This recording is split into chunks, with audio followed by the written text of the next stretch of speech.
मंत्रिपरिषद ने निर्णय किया था कि सोशल, इकोनॉमिक और कास्ट सेंसस भी सेंसस का हिस्सा रहेगा, 2011 के सेंसस का। उसी मीटिंग में यह भी तय हुआ था कि जो इकोनॉमिक डेटा आएगा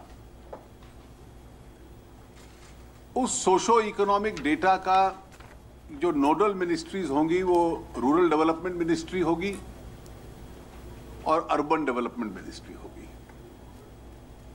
और जो कास्ट डेटा आएगा उसके लिए सोशल वेलफेयर डिपार्टमेंट और ट्राइबल अफेयर्स मिनिस्ट्री उसकी नोडल मिनिस्ट्रीज रहेंगी। ये इन तमाम मंत्रालयों को सेंसस की रिकमेंडेशंस आने के बाद भेज दिए गए थे डिटेल्स, और रूरल डेवलपमेंट मिनिस्ट्री ने जो पूरा डेटा प्रोसेस किया और उसकी जो रिपोर्ट अपनी तैयार की है वो कुछ दिन पहले सार्वजनिक की गई थी।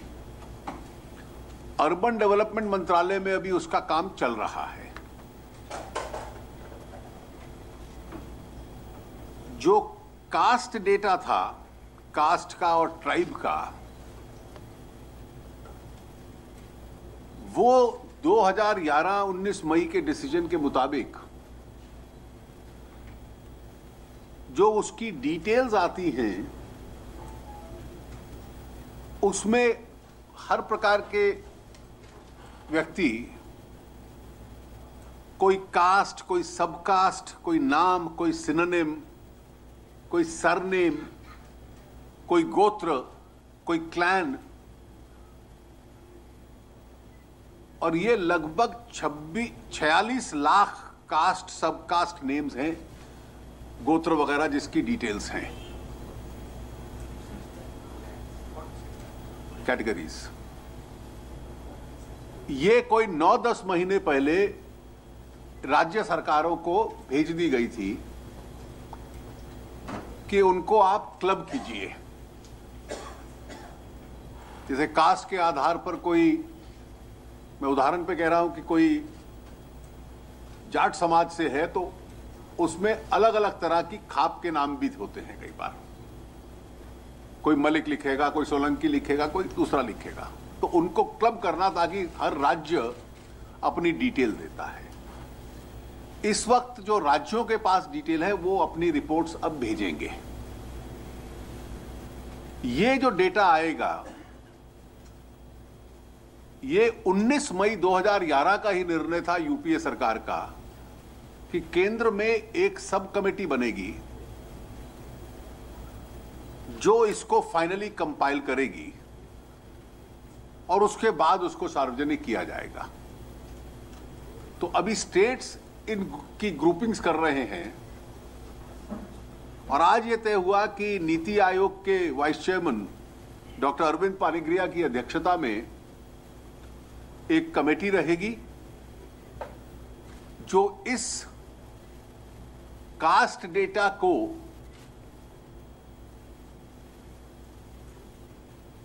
क्लासिफाई करेगी,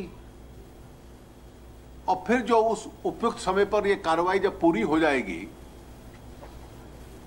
इसको सार्वजनिक किया जाएगा। अभी तक मैं बतला दूं कि अधिकतर राज्यों ने, क्योंकि राज्यों को भी स्वाभाविक इसमें समय लगेगा, तो अधिकतर राज्यों ने अभी तक उसका रिस्पॉन्स नहीं किया है।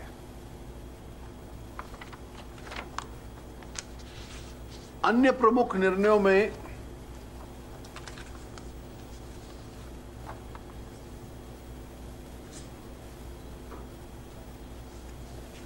कई निर्णय थे आज जो मंत्रिपरिषद में हुए।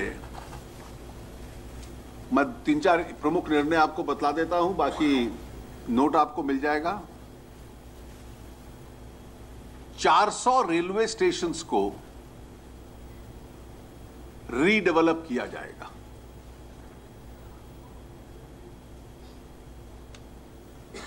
इस रीडेवलपमेंट की जो प्रक्रिया होगी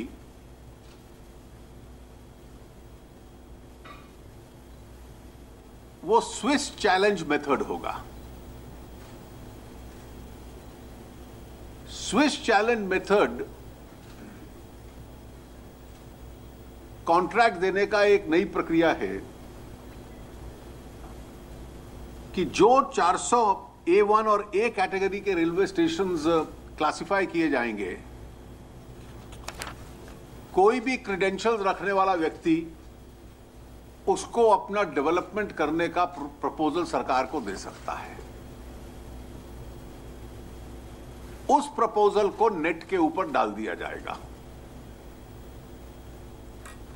और फिर कोई दूसरा व्यक्ति उसको इंप्रूव करना या उस प्रपोजल को बीट करना अपना वैकल्पिक सुझाव देगा। एक्सपर्ट कमेटी होगी जो बेस्ट प्रपोजल को स्वीकार करेगी और सार्वजनिक देगी, और जो ओरिजिनल प्रपोजल था उसको एक मौका मिलेगा कि उस प्रपोजल को स्वीकार करने का, if it is an improvement on his proposal. So there is a kind of an inter se improvement bidding.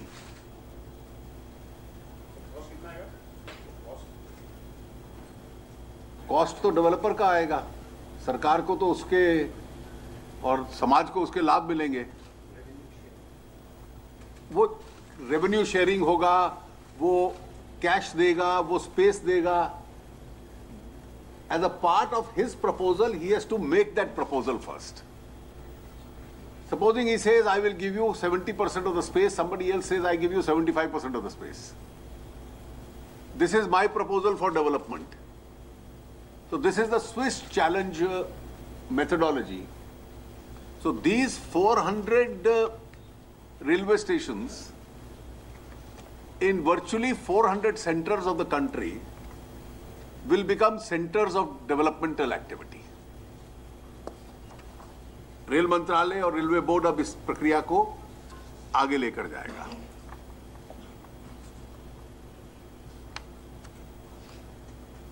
दूसरा प्रपोजल था कि इंटरस्टेट ट्रांसमिशन सिस्टम, ये पावर विभाग का प्रपोजल था। आंध्र प्रदेश, गुजरात, हिमाचल, कर्नाटक, मध्य प्रदेश, महाराष्ट्र और राजस्थान में बनेगा, जिसमें सरकार को 8,548 करोड़ का खर्चा होगा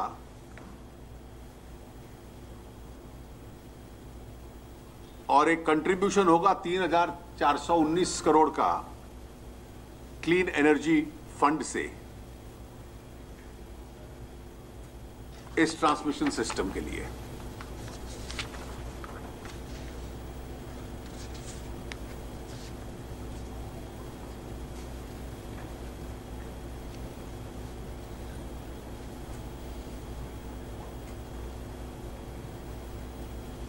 इसके अतिरिक्त मंत्रिपरिषद ने अप्रूवल दिया है, approval of investment and award decision of the project of eastern peripheral highway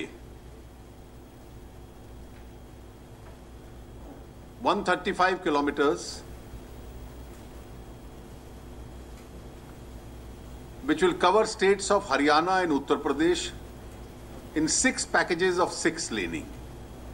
ये जो पलवल, फरीदाबाद, मानेसर, कुंडली, ये जो आर्क हाईवे बन रहा था, कुछ हिस्सा हरियाणा सरकार बना रही है, ये कवर करेगा कुंडली पलवल को, ताकि सर्कल कंप्लीट हो जाए।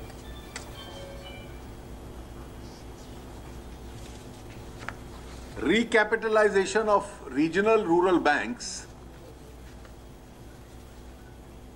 ये जो योजना बनी थी सरकार की, उसकी अवधि काल समाप्त हो गया था, उसको 2016-17 तक और एक्सपैंड कर दिया गया है और 700 करोड़ रुपए का एडिशनल अमाउंट इसके लिए सैंक्शन किया गया है। 2 पैकेजेस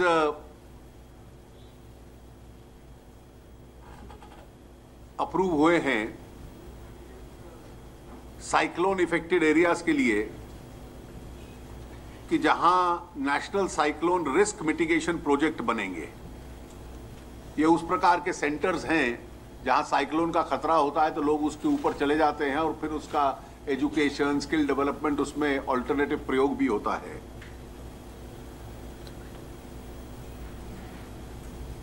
एक प्रोजेक्ट 2331 करोड़ का है और दूसरा 2361 करोड़ का है।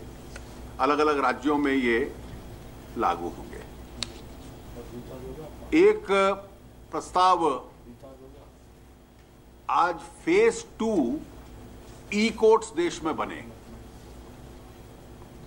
फेज 1 के दौरान, during phase 1 of E courts 14,249 courts had been fully equipped with e-court facilities. 95% of that project has been implemented. Today, the phase 2 has been sanctioned, where an amount spent will be rupees 1,670. There will be video conferencing facilities for recording of evidence in these courts. These will be electronically connected to jails. And this is implemented by the E-Committee of the Supreme Court. And funds will be made available to them. And this will complete the universal computerization of courts. Repealing law to repeal about 295 obsolete laws, that has also been approved.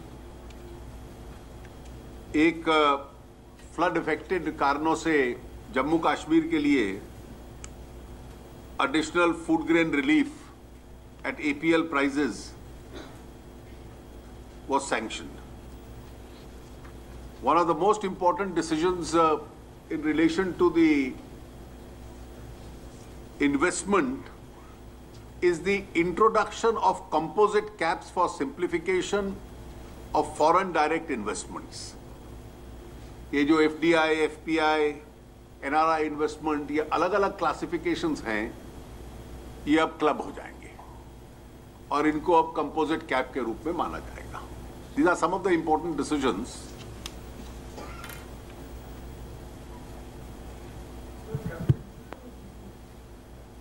Cabinet. In any case, the effect is the same.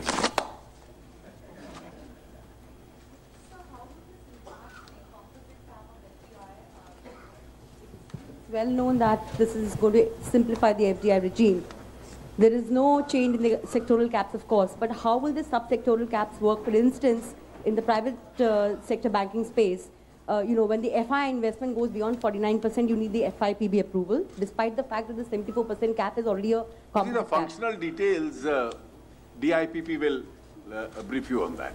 Sir, cost centre वाले जो उसका कोई time frame भी है क्या, जो committee बनेगी जो वाइस चेयरमैन के अंदर? अरे राज्यों से जो डिटेल आएंगी, we like to do it as fast as we can. हम चाहेंगे कि ये प्रोसेस जल्दी समाप्त हो और राज्यों के पास गया हुआ है और राज्यों से जब पूरी डिटेल्स आएंगी और ये कमेटी उसको पुश भी करेगी ताकि शीघ्र जल्दी से जल्दी ये हो जाए। कुछ राज्यों में क्या once the data is collated, what sort of repercussions or what sort of policies do we release? It's already politicized.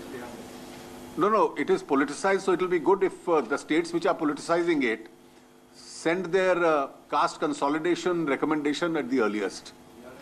They can't hold back the recommendation and then say, you please release it. Bihar ने भेजा? Almost negligible.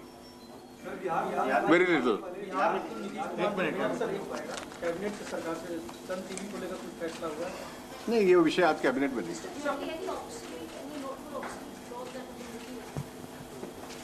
You see, these are a lot of obsolete laws. Some of them are amending acts, some of them are appropriation acts, which are just occupying the statute book and are no longer relevant. Pakistan says transition, sir. No, वो विषय As a CA was minister, Pakistan has made some serious allegations of sending drones to Pakistan. What is India's stand? You see, the concerned ministry will respond to that. Sir,